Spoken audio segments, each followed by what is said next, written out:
Hello and welcome to Third Degree.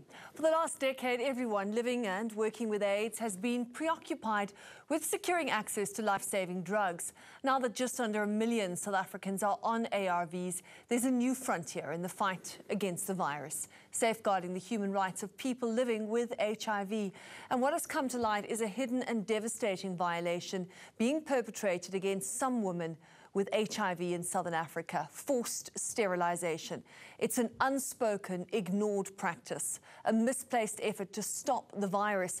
It adds up to medical violence against women. In international law, forced sterilization is recognized as a crime against humanity if it is widespread or systematic. Forced sterilization in Southern Africa was for the first time challenged in a landmark court case this year. Anna Maria Lombard of Healthy News tells the story. Over the last year, the veil has slowly lifted on a cruel and demeaning practice: forced sterilization of HIV-positive women in some of our hospitals and those of our neighbours. The person who broke the silence around this inhumane practice is Promise Mthembu from Durban.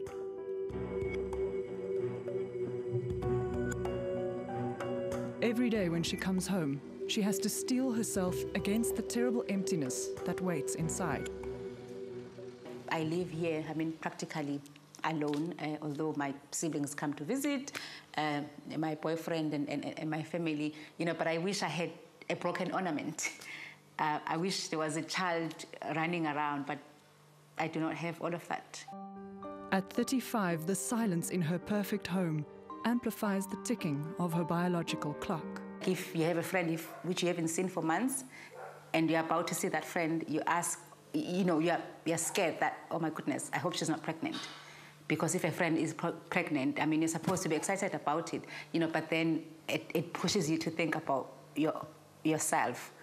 And actually you try as much as possible to stay away from pregnant people and young babies because you get hurt.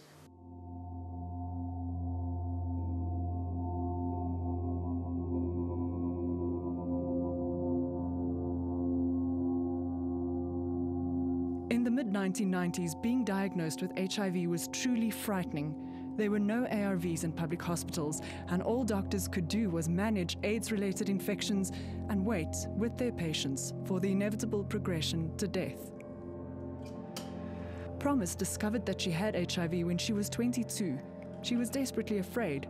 If she died, who would look after her young daughter, Mbali, who'd been born with cerebral palsy and needed special care?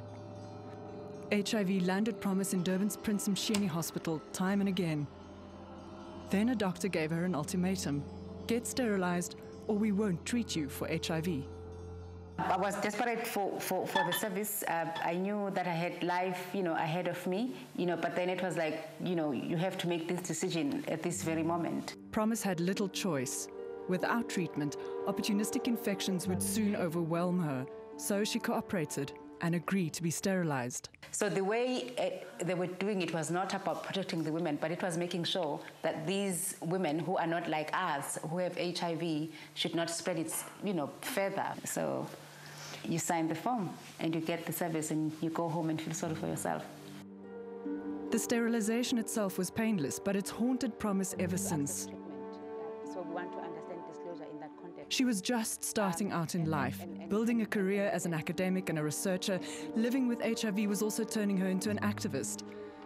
As her understanding of HIV grew, her sense of loss festered.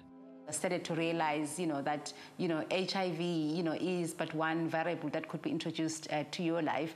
It will change your life, but it does not necessarily mean it will end your life. At that point, the desire for having another child was not as great as it is now, because now I'm in my mid-30s. I've lived what you would call a South African dream, making academic progress, getting some sort of employment and looking after yourself, really. But then there is still this need of having a child, and it is